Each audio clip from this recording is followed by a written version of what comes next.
Hello and welcome back to Shetland Trader Chats episode 9. There's actually been a pretty long break between episode 8 and episode 9. I was aiming for a bi-monthly posting, but life kind of happened, got in the way. So I got off schedule and I am back after a 4-week gap now, but I am hoping to resume my every 2 weeks routine. So apologies for that. Nobody has reached out with impatient comments or anything, so I think everybody's doing fine. But yeah, this is episode 9, and the first thing actually that I want to talk about today is the vest that I'm wearing, which I have shown you various peaks of, I believe, in previous episodes. So this is the C30 Vest, basically just means seaworthy. And this is coming out tomorrow. I'm recording this on Friday, May 2nd, and this vest will be published, the pattern will be published tomorrow on May 3rd, Saturday, May 3rd. I designed this vest in collaboration with the Woolly Thistle for their vest knit along, and I'm actually going to be visiting the Woolly Thistle store tomorrow. It's about an hour and 40 minutes away from me here in Massachusetts, so a drive up into New Hampshire. So I'm doing a visit in store tomorrow, and they are doing kits for the vest. So they're doing kits in this colorway, and then we put together a second palette and another sample was made. And both this vest and the other palette will be in store for people to see, and the kits will be available in store first tomorrow, and then they're going to put them online, I believe, later in the day. I think the actual sign-ups for the vest knit along won't open until the following Friday. So if you're interested in joining their knit along, and it can, it doesn't have to be for this vest, it can be for any vest, then you can check out the Woolly Thistle podcast and their website for more information about that. But I think the actual sign-up time will be about a week from now. So yeah, I'm really excited to finally be sharing this with everybody. I had so many great testers who put together their own palettes, many of them in the Jameson Spindrift Shetland yarn, and I can't wait to start sharing those with you. The pattern itself comes with a lot of video tutorials. A few things that I did a little differently this time is I made a whole tutorial basically for how to pick your colors for this specific project. And I think that the testers found that really helpful. And I know many of you have asked for help with that in a general sense when picking colors for colorwork projects. So I'm hoping that that video will just give you some tools to start laying out, where you want colors, and give you some guidelines there. I also have video tutorials for the steeks, how they get cut. The steeks are not reinforced for this vest. So there's steeks at the armholes, and then there's a short steek at the neck here. And you can do some needle felting if you want to do a little bit of reinforcement. But if you're working with a good woolly wool and it's Shetland wool, you do not need to do any reinforcing there. I can't remember if I mentioned this, I think I did before, but I actually did some needle felting to the inside of the steek after I had cut it and picked up for the armhole bands there. I put my needle felting mat underneath on the wrong side here, but with the right side facing up, and I just did some needle felting right at the outside edge here where my steek flap is on the inside, just to kind of tack it down a little bit because I didn't want to spend time whip stitching or anything, and I don't usually do that for my steeks because they do just gradually felt in place, so they're not going anywhere. But One thing I liked about doing that needle felting after I picked up is that it actually takes out a little bit of the bulk that a steek flap can have there. So I think just the fact that you're punching those needles into the yarn, and this is a very, you know, lofty yarn that traps a lot of air. So by condensing those fibers together in that area, it just, you know, flattens it a little bit at that point. But you don't see anything visibly on the right side of the work. So that's just a little tip, trick that you can do after you've cut. I also made a little video, which maybe I'll share here, or I will put it into the pattern as a link, but just for how I block when I'm blocking with Shetland wool, but especially for stranded projects. I have to hold the project up under a running tap. This yarn is so water repellent.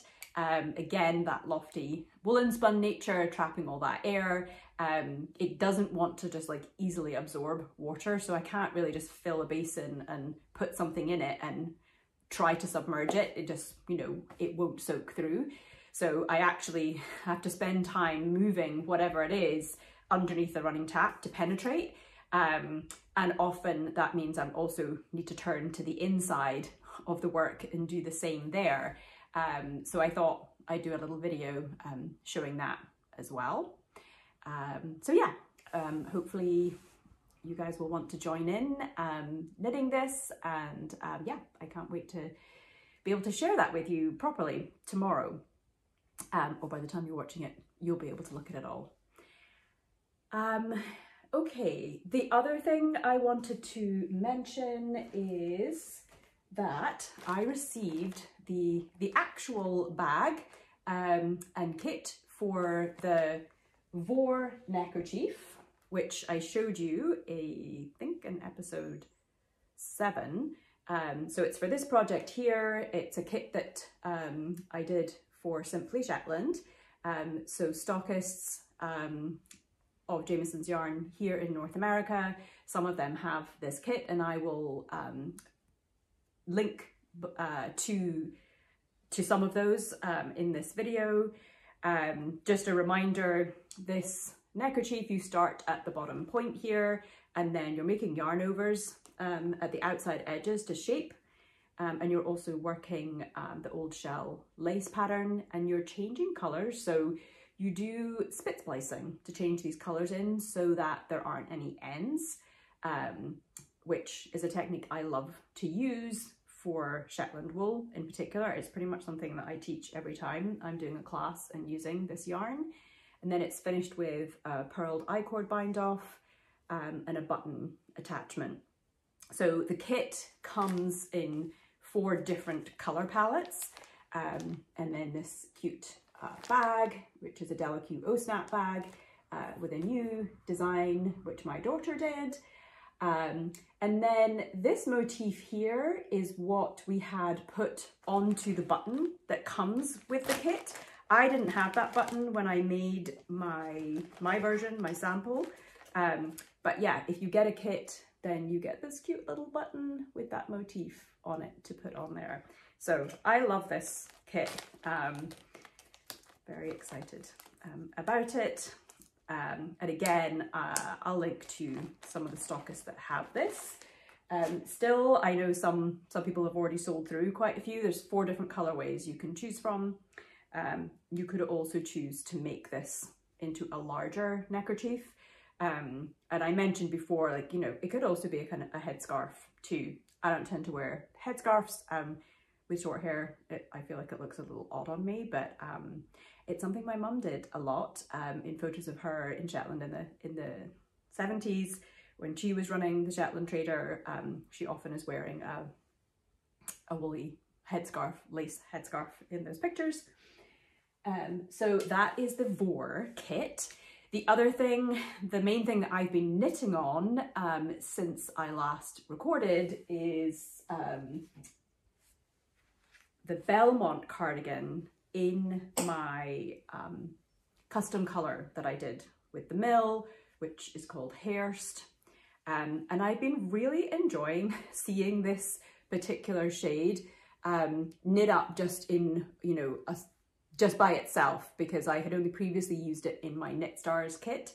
And in that, there were 3 other colours that I was using in that. So I'm really enjoying seeing it just as a single colour use. And my plan is to update the Belmont Cardigan pattern. I think I mentioned that before too, to increase the size range for one thing. Also, the pattern, the original pattern had like 3/4 length sleeves, so I want to do full length sleeve options, as well as a capped sleeve or a shorter sleeve. So I am trying to finish this to take to H&H, which is an industry event that happens in Europe. Actually, that's where it started originally, in Cologne, I believe. And then there's been one based in America the last 2 or 3 years. So it happens in Chicago. I'm going to that next week. Simply Shetland are going to have a booth there with Jameson's. So Gary and Louise from the mill in Shetland are going to come and join us, which is really exciting. And we'll be there kind of with a booth to talk to stockists and tell them all about this yarn. So anyway, I am making this so that I can show this at the event, because this colorway will become available to our stockists to order. So they can place orders at H&H for this colorway, because right now you can't get it anywhere. So it will start to show up in the North American stockists. So I wanted to have this finished, but it's only a few days away until I go. So last night I was knitting on it, and I remembered my sewy cardigan, which was from quite a few years ago, and is you can get it as an individual pattern, but it's part of a book that I did with Quince & Co. Oh gosh, that would have been, I feel like it's back in 2010 or something like that. But anyway, that cardigan just had fairly short sleeves. It also had some kind of lace texture going on at the bottom there. So I figured that because I'm running out of time, that I would do a short sleeve version for wearing at H&H next week. So I think that's what I'm going to do. This cardigan, also like the sewy cardigan and like other, well, like Audrey and Unst as well, actually, uses the short row sleeve cap construction. So when you have finished the body and you've joined the backs and the fronts at the shoulders here, you pick up stitches around the armhole, and then you work short rows back and forth. In this case, you're just moving like 1 stitch each time that you make the short row turn. And as you work the short rows, the sleeve cap basically grows out of the armhole area here. So you do that until you reach your underarm stitches. They don't get included in the short row shaping. And then essentially you're working it like a top-down sleeve construction from there. I really, really like that method of a set-in sleeve. I found it to be really neat, and it's just kind of fun to work as well. So that is the Belmont cardigan, which hopefully I will finish to take with me. That would be great. The other project that I would like to start is the Woolwe Hat. So the most recent one that I mentioned in the last episode, it's the Al Over Turi, and I think it uses 8 shades. So I've pulled out some shades that I'm planning to use, and I think what I'm going to do is I'm going to make a separate little video just talking about how I approach that. I can't share the chart or anything with you, so I'll probably put up a picture kind of one of the hat samples that that's available online, so that I can kind of reference that as I'm talking about how I then substituted my colours for that. This that pattern, because it's an all over pattern, it is a little, it's a slightly different kind of approach than it might be when you're just looking at a horizontal band of a motif and the background and pattern color shades in there. So I definitely had to spend some time, yeah, playing around and thinking about it. And, you know, there's still a certain amount of, you know, not knowing entirely if what I've picked will work or not. So I just have to get on and knit that.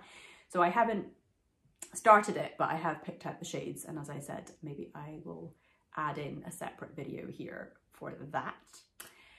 And let me see. Well, Vair, I am still doing the Vair knit along. I created a group on, a thread on my Shetland Trader group on Ravelry for the Vair knit along, and I know some people have cast on and are working on it. I have not made much progress. Well, I haven't made any progress on mine. It's still just about, yeah, that far of the lower body.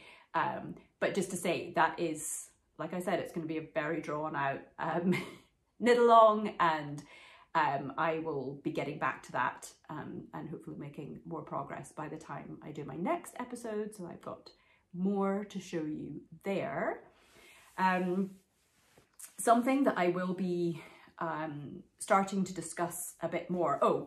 I wanted to mention first, well, it's kind of tied into what I'm about to say, but so I showed you this sample in the Hairst. My colleague who works with me on Simply Shetland stuff, Kate St. George, she is also going to be at H&H, and she's been working on a sweater. Well, she's finished it, and I'm going to put a picture up here of it so you can see, but it's my heritage sweater from the Grand Shetland Adventure Knits book that I did with my friend Mary Jane Mucklestone. And I have to see, yeah, here we go. So that's the heritage sweater in the book here. I actually knit that in the Jameson and Smith heritage yarn, and I kind of kept to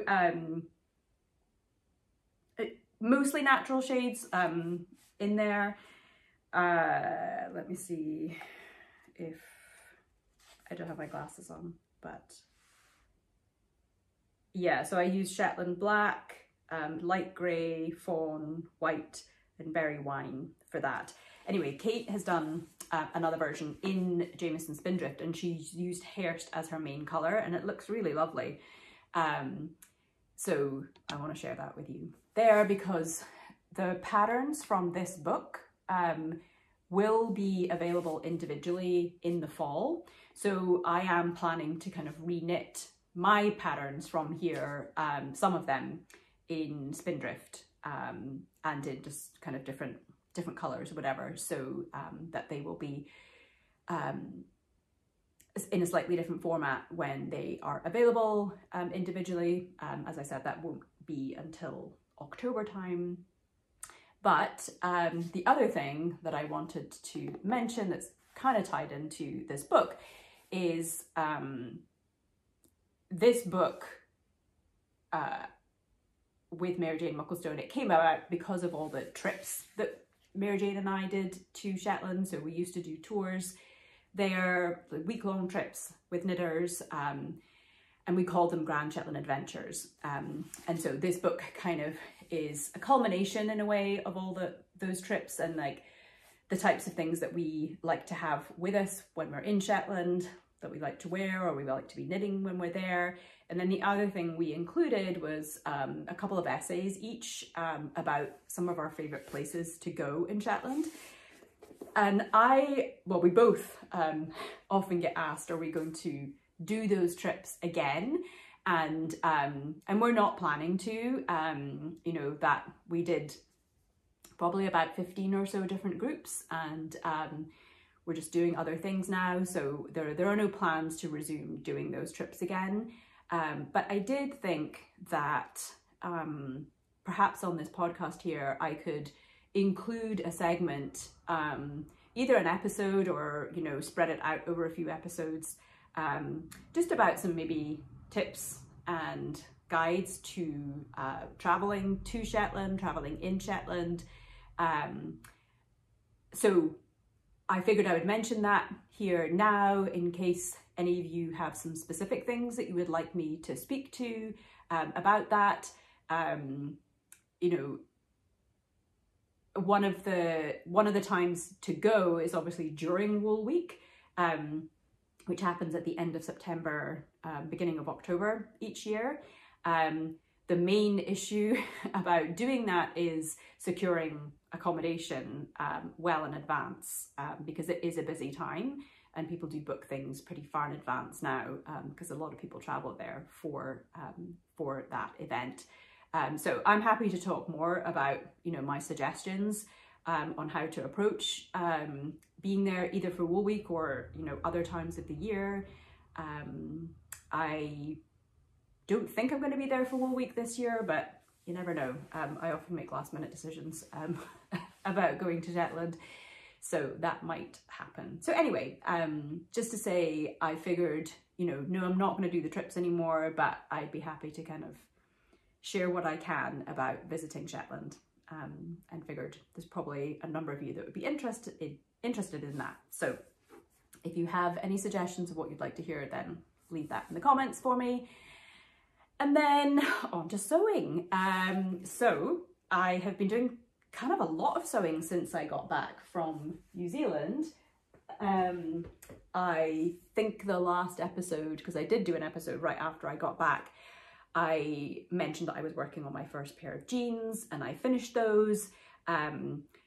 They were the Oxbow pants and I did them kind of in a light denim. And so I'll put up photos of those. It was super fun. I really didn't think that I would be already making jeans at this stage of my sewing journey, but I just kind of decided to go for it and it was a lot of fun and I learned a lot. I then immediately, so that first pair, they were technically, you know, a practice pair. I mean, I will wear them.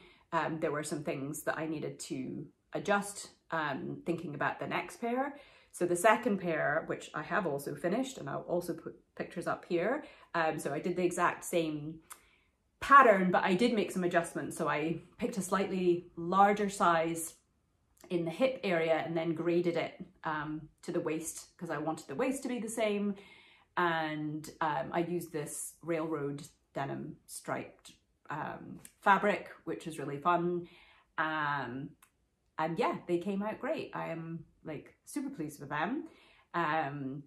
And now I am in the middle, well, I'm almost at the end actually of making the Burnside Bibs.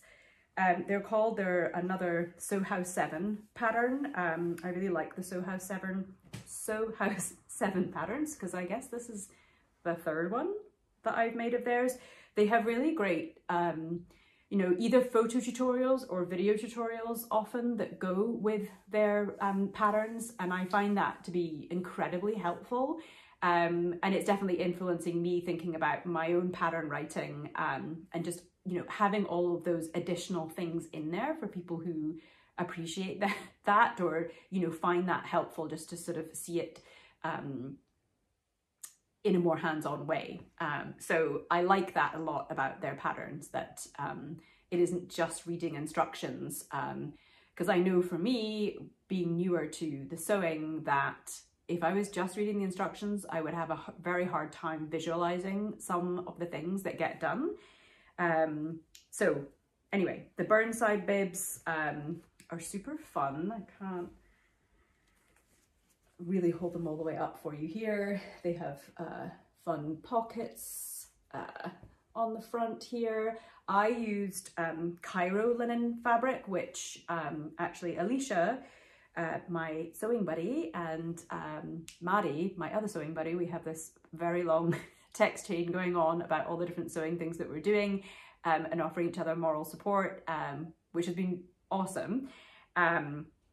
Anyway, Alicia suggested the Cairo linen, which I hadn't worked with before, and I really, really like it. It's got just a little more texture to it or something, and drape, which, yeah, I like a lot. So I got this from Fiber Fabrics, I forget. And it's called Petrol, I think. So it's a really nice kind of dark blue. This project had an invisible zipper situation. Mine's not totally invisible, but I'm okay with that. It's got sort of two facings for the bib part. It's got these really long strap situations, so I still have to put on some kind of belt loop things at the back here, and the straps can feed through those. And then I also just need to finish the hems, and then I'll be done. And so I did try it on. I found it was a little tight in the hips again for me, so I took out the side seams. I'm getting much better at like ripping out with my seam ripper. That used to be so daunting to me, but to redo the seams, so I just did them with, you know, a slightly different seam allowance just to give me a little bit more space, and that did the trick. They definitely fit better around the hips. I'm also going to do a barrel leg kind of pant or hem or whatever to these, which again, so House 7 had kind of as a hack or whatever on a blog post. I just think I would prefer that type of leg shape at the bottom. So yeah, I'm also working on my first like knit fabric. It's not my, is it my first? I think it is kind of my first knit fabric. I'm doing the bedrock tee, and I've definitely had some issues with that, just with tension and the fabric and things like that. So I've had to I had to chop out the neck facing and redo that, which is better. And now I'm doing the hem, but like, I don't know, something weird went on with the tension, so I'm gonna have to take that out. So it's definitely not going to be this first one. You know, I'm learning a lot about what it is like to work with knit fabric, and you know, and I'm getting some good tips, you know, about using needles or using twin needles, and so I've kind of stopped and started with that and kind of ordered things in to hopefully make that, you know, process smoother. And then I have lots of other sewing projects lined up.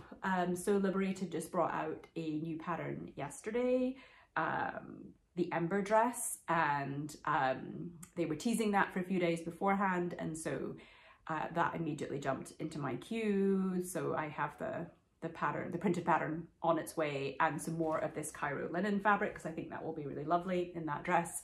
And I got it in a kind of softish pinky palette. It's called Rosewood. So yeah, I think that's going to be a lot of fun, and it is Me Made May this month, the month of May. It's something that I've seen other people take part in and post about, particularly in the sewing kind of realm, but obviously it's me made, so it can include knitwear as well. So I figured I would kind of take part in that this year. I honestly didn't know what exactly you were supposed to do. I thought it was more just like, you know, show your handmade outfit or whatever. I guess individually you kind of make some sort of pledge or goal, and it doesn't have to be about posting every day, you know, or making something every day. It's more thinking about your handmade wardrobe. So, and that, you know, that is something that feels different to me since starting sewing, because I am thinking a lot more about knits and sewing pieces that can go together, and potentially just sort of wearing things in a way that I haven't before. And yeah, and I'm really enjoying that. So I am taking part in that and just going to be sharing, yeah, some of the outfits, and probably finishing some more sewing projects this month too. Okay, I think I'm gonna stop there, and I will plan to be posting again in a couple of weeks. And yeah, it feels good to be back here in this space. I have missed it, and I look forward to chatting to you again next time.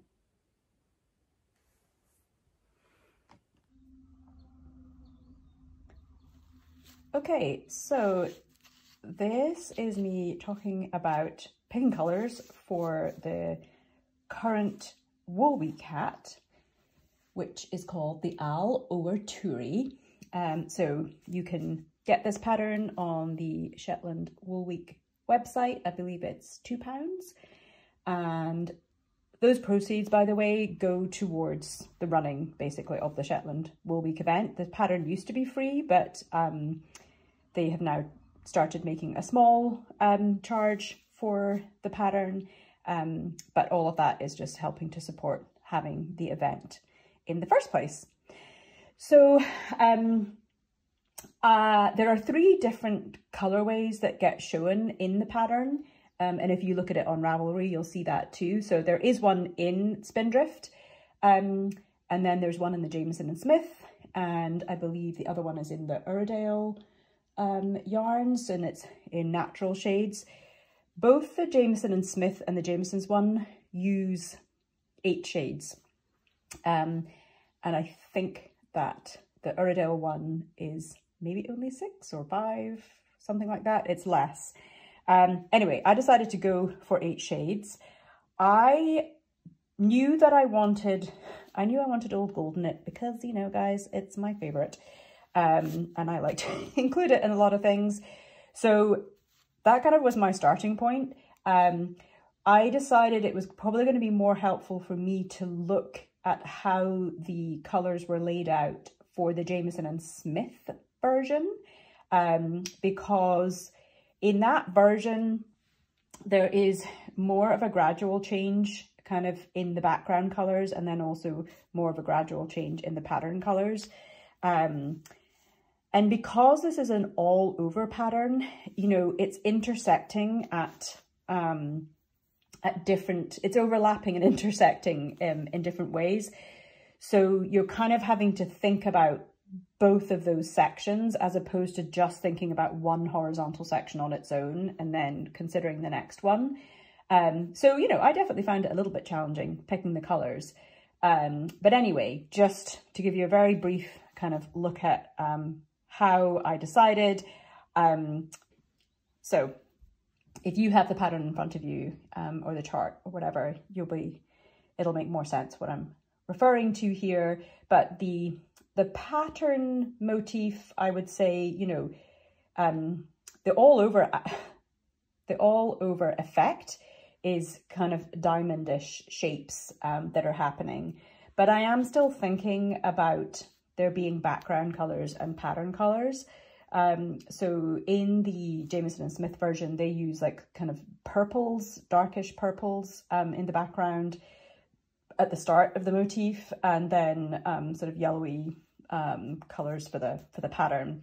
So instead of that, I am starting with, I'm actually starting with olive as the first background colour. That is then going to transition to the old gold next. So this is sort of the lower half of the motif, and then these will be my pattern colours. So the sort of diamond shape of the pattern will be in these green bluey colours here. So again, I'm going sort of more gradually between these two in the pattern colours, and you know, there's not a ton of contrast between these two side by side, but I think it will work. So I'm going to try it. There's definitely more contrast here. Then I'm just going to move these out of the way right now. Then this is what gets used right in the center.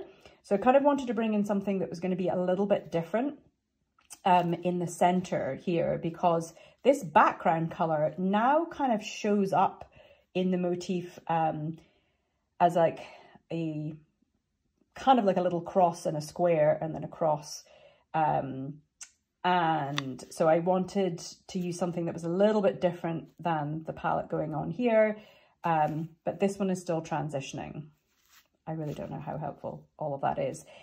Then, you know, that gets reflected out again. So you go through that middle bit, and then I'll be, you know, back to reflecting out the other half of the motif with these.